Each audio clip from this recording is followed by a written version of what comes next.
New Mooring container সার্ভিসটা বিদেশি একটা কোম্পানির সাথে প্রাথমিকভাবে কথাবার্তা চলছে। এইটা নিয়ে গোটা জাতির সামনে পাবলিক ইন্টারেস্ট লিটিগেশন করে একটা মিস ইনফরমেশন, বিভ্রান্তমূলক একটি তথ্য উপস্থাপন করা হয়েছে। সেটা হলো চট্টগ্রাম বন্দর দিয়ে দেওয়া হচ্ছে। আমরা কোর্টকে বলেছি এই রিট পিটিশন কয়েকটা কারণে খারিজ হবে। নাম্বার 1, ওনারা যেটা বলছেন ডাইরেক্ট পদ্ধতিতে দিতে পারে না। ইতিপূর্বে এই কোর্টই অন্য একটা কোম্পানিকে ডাইরেক্ট পদ্ধতি দিয়েছিল। তারপরে যখন অন্যদের সাথে কথা বলতে গেছে তখন উনি রিট পিটিশন করে এসছেন, সেটা রিজেক্ট করছে সামারালি।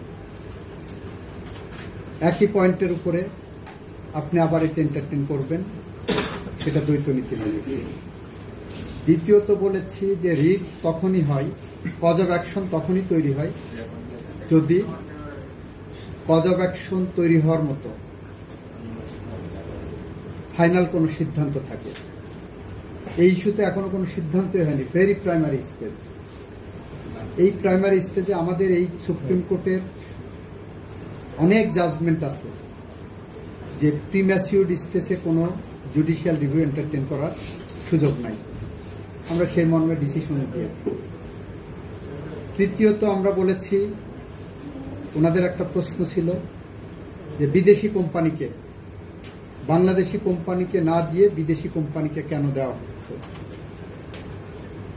আমরা বলেছি যে আইন আমাকে অথরিটি দিয়েছে, দেশি বা বিদেশি কোম্পানি।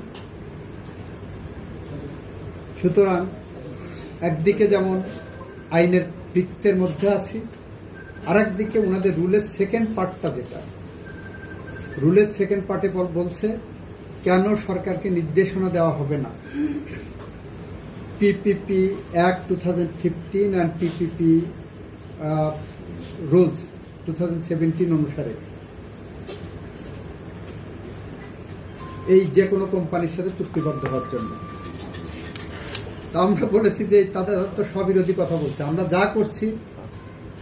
যা করছি সংবিধানের মধ্যে থেকে, আইনের মধ্যে থেকে, পিপিপির মধ্যে থেকে করেছি। আর একটা প্রশ্ন করেছেন, দুবাই গভর্নমেন্ট চুক্তি করতে পারে না। আজকে আবার সেটা প্রত্যাহার করে নিয়েছেন যে না, ওইটা ওনারা ভুল বলেছেন।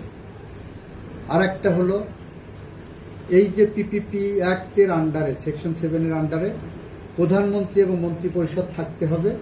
যেহেতু প্রধানমন্ত্রী এবং মন্ত্রী পরিষদ নাই, সেই কারণে এই ধরনের পদক্ষেপ নিতে পারে না। গোটা রিট পিটিশন হলো ভ্রান্ত নীতির উপরে। আমরা বলেছি অন্তর্বর্তীকালীন সরকার যে দায়িত্ব পালন করছেন, এই সরকারের প্রধান উপদেষ্টা ইজ ফাংশনিং। যে প্রধানমন্ত্রী যে কাজগুলো করতে পারতেন, এই প্রধান উপদেষ্টা এবং এই ক্যাবিনেট সে একই কাজ ওনারা করতে পারেন। That is the constitutional scheme. এবং এইটা বলতে যে আমি কনস্টিটিউশনের 4th শিডিউলের ক্লজ 2 এবং 4 পড়ে শুনিয়েছি।